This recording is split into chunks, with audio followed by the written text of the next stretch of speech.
Hello friends, ओम श्री गणेशाय नमः। जय श्री कृष्णा। आप सभी का स्वागत है आपके अपने यूट्यूब चैनल पर। फ्रेंड्स, आज हम आपको इस वीडियो में बताने जा रहे हैं आषाढ़ मास की कृष्ण पक्ष की योगिनी एकादशी व्रत की पौराणिक व्रत कथा, पूजा विधि, शुभ मुहूर्त, महत्व और योगिनी एकादशी के दिन सर्व कार्य सिद्धि के लिए किए जाने वाले उपायों के बारे में।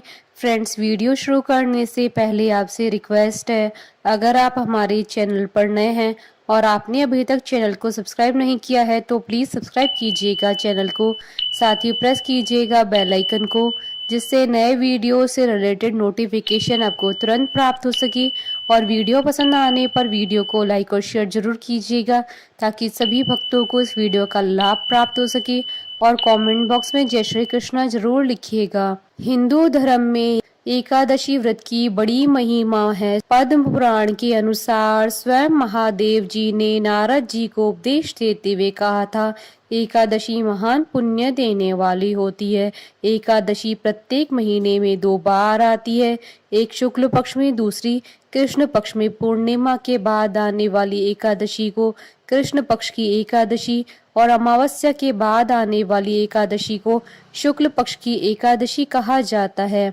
जो भक्त एकादशी के दिन उपवास करते हैं वे उपवास के नियमों का कड़ाई से पालन करते हैं तथा अगले दिन सूर्योदय के बाद ही उपवास का समापन करते हैं। एकादशी व्रत के दौरान सभी प्रकार के अनाज का सेवन वर्जित होता है।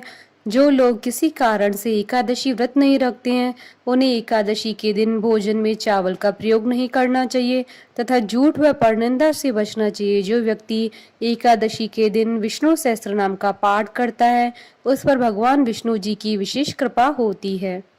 आषाढ़ मास के कृष्ण पक्ष की एकादशी को योगिनी एकादशी के नाम से जाना जाता है। योगिनी एकादशी के दिन भगवान श्री नारायण जी की पूजा आराधना की जाती है।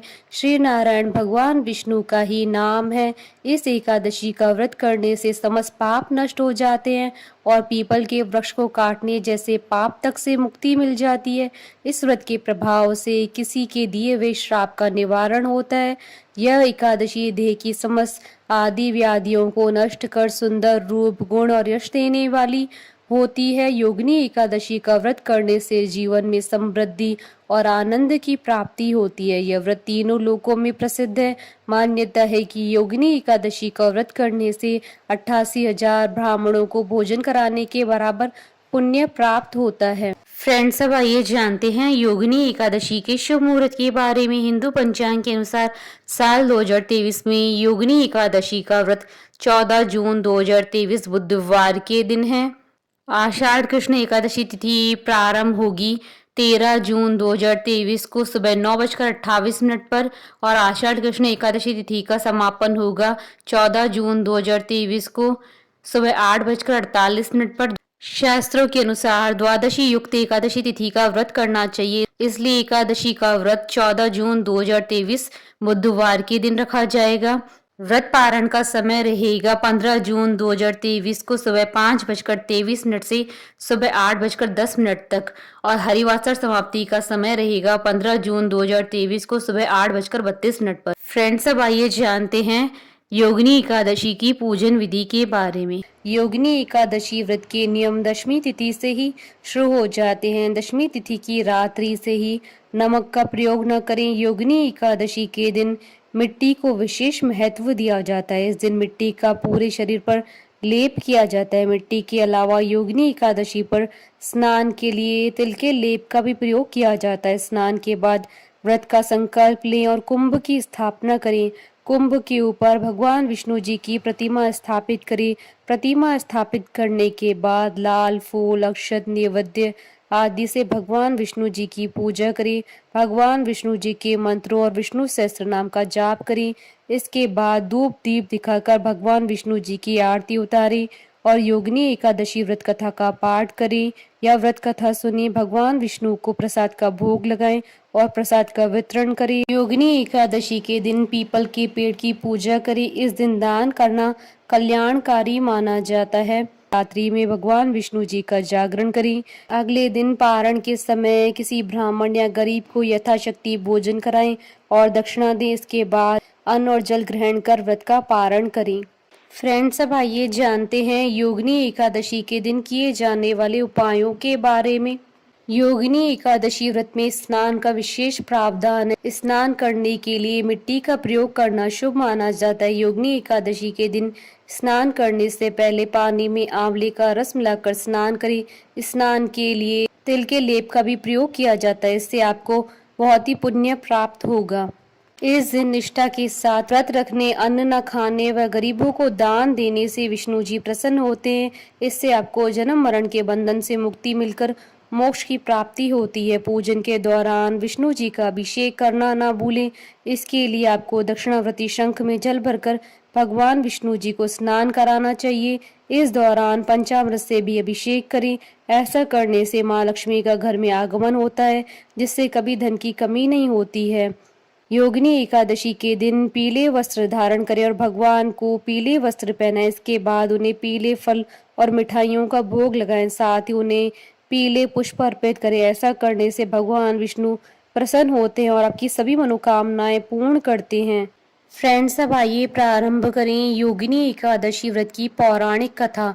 महाभारत काल की बात है। एक बार धर्मराज युधिष्ठिर ने भगवान श्री कृष्ण से कहा, हे त्रिलोकीनाथ, अब आप कृपा करके मुझे आषाढ़ मास की कृष्ण पक्ष की एकादशी की कथा सुनाइए। इस एकादशी का क्या नाम है तथा महात्मा क्या है, सो अब विस्तार पूर्वक बताइए। श्री कृष्ण ने कहा, हे पांडुपुत्र, आषाढ़ मास की कृष्ण पक्ष की एकादशी का नाम योगिनी एकादशी है।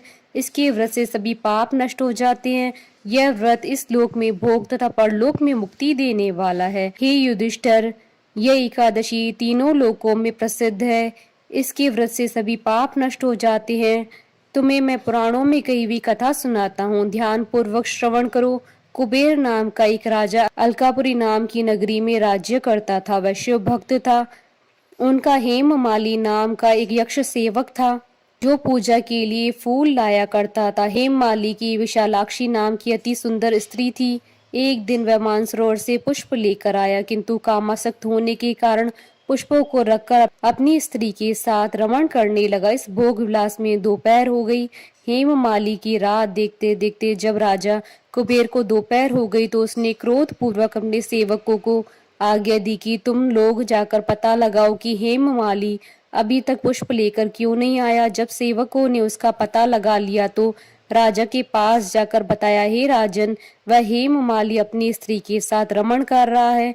इस बात को सुनकर राजा कुबेर ने हेममाली को बुलाने की आज्ञा दी। डर से कांपता हुआ हेममाली राजा के सामने उपस्थित हुआ। उसे देखकर कुबेर को अत्यंत क्रोध आया। उसके होंठ फड़फड़ाने लगे।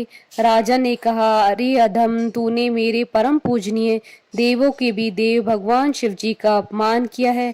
मैं तुझे श्राप देता हूँ कि तू स्त्री के वियोग में तड़पे और मृत्यु लोक में जाकर कोड़ी का जीवन व्यतीत करे।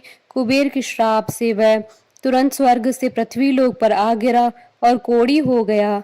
उसकी स्त्री भी उससे बिछड़ गई। मृत्यु लोक में आकर उसने अनेक भयंकर कष्ट भोगे, किंतु शिव जी की कृपा से उसकी बुद्धि मलिन न हुई और से पूर्व जन्म की सुध रही। अनेक कष्टों को भोगता हुआ तथा अपने पूर्व जन्म के कुकर्मों को याद करता हुआ वह हिमालय पर्वत की तरफ चल पड़ा।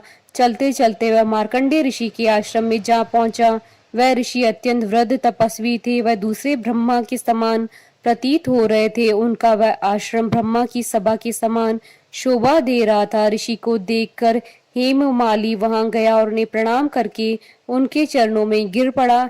हेममाली को देखकर मार्कंडेय ऋषि ने कहा, तूने कौन से ऐसे निष्कृष्ट कर्म किए हैं जिससे तो कोड़ी हुआ और भयानक कष्ट भोग रहा है। महर्षि की बात सुनकर हेममाली बोला, हे मुनिश्रेष्ठ, मैं राजा कुबेर का अनुचर था।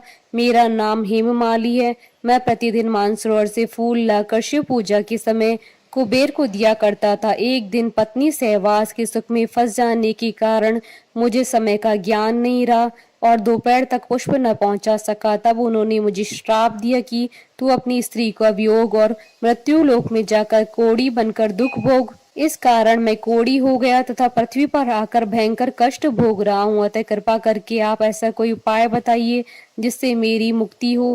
मार्कंडेय ऋषि ने कहा, हे हेममाली, तूने मेरे सम्मुख सत्य वचन कहे हैं, इसलिए मैं तेरे उद्धार के लिए एक व्रत बता रहा हूँ। यदि तू आषाढ़ मास की कृष्ण पक्ष की योगिनी नामक एकादशी का विधान पूर्वक व्रत करेगा तो तेरे सभी पाप नष्ट हो जाएंगे।